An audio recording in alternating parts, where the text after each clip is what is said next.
Good day mga bro, no? Nandito ako ngayon sa gas station kasi papunta tayong gym. And yun, Holy Week na rin pala, no? Pero yung magpapagas muna tayo kasi may mga news na magtataas na naman yung gasolina, no? So yan, tingnan natin, pakarga na, papultak na ulit tayo kasi mahirap na, baka mamaya 10 pesos na naman yung itaas ng gas. Tingnan nyo, daming tao.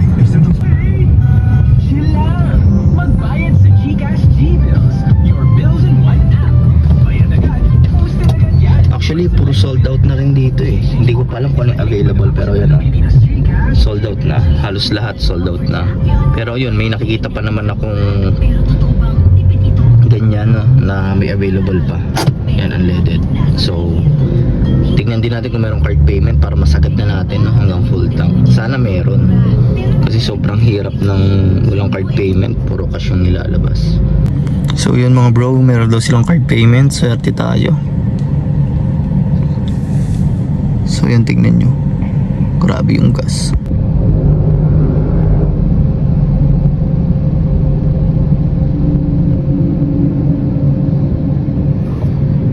Maray mo.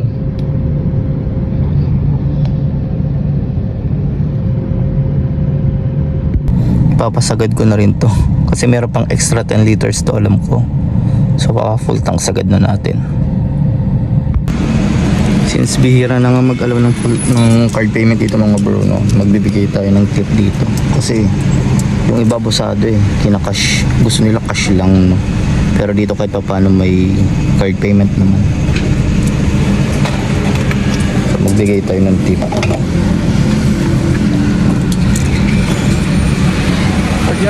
Card lang boss.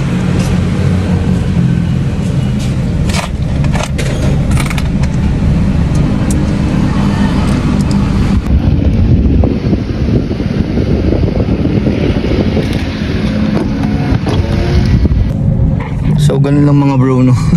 Actually ako, nagbibigay ako ngayon sa mga gasoline station ng tip pag nag-aalaw sila ng card payment, no? Kasi sobrang hirap ngayon. Yung mga dating gasoline station na nag-aalaw ng card payment, ngayon puro cash basis na, no, ayaw na nilang tumanggap ng card.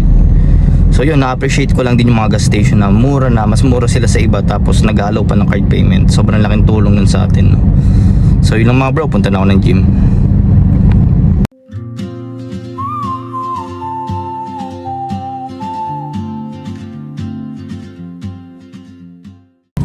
So yun mga bro, nandito na tayo sa may gym pero mukhang maraming tao ngayon, no. Parang maraming tao ngayon dito mga bro, no, kasi nakita ko ang daming motor, no, tapos meron na rin nakapark na sasakyan. Kaya gusto ko talaga lumipat ngayon sa 24 hours na gym mga bro, para kahit paano makapag-content din ako ng mga workout ko, no.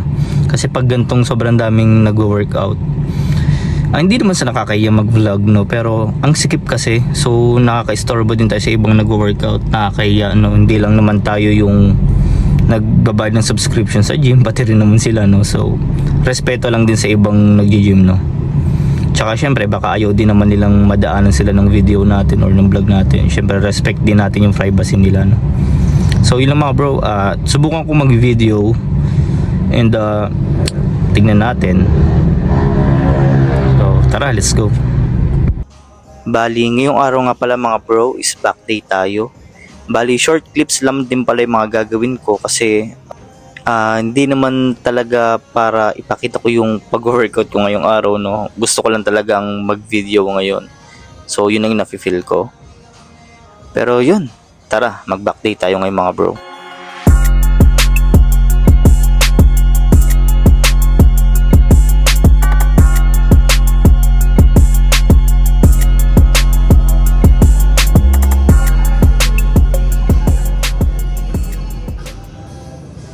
Anyway pala mga bro, kung kayo, no, katulad ko na work from home or kahit hindi work from home pero kung mas madalas yung trabaho natin is nakaupo lang tayo, I suggest na try natin gumalaw-galaw, no, kahit hindi tayo mag-workout, kahit siguro maglakad-lakad lang tayo sa may labas, no.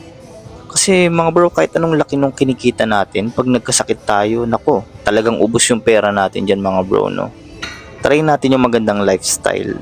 Bukod sa pag-workout, syempre yung pagkain din natin, lagi din nating bantayan. Okay lang naman kumain ng bawal, pero wag lang siguro yung sobra talaga mga bro, no? Kasi siguro mapapansin nyo, kahit sa mga balita ngayon, sobrang daming cases talaga ng mga CKD, yung high blood, ano pa ba, mataas yung sugar, no? Kahit mga bata pa lang, ganun na eh. So, yun lang naman mga bro, no? Hanggat maaga, kaya natin bumawi sa katawan natin, gawin na natin ngayon. Kasi alam nyo naman sa Pilipinas, sobrang mahal magkasakit mga bro. So, yun lang naman mga bro. Just a reminder lang naman, no, para sa ating lahat. So, yun. Till next time na lang ulit mga bro. Maraming salamat ulit sa inyo. Till next vlog.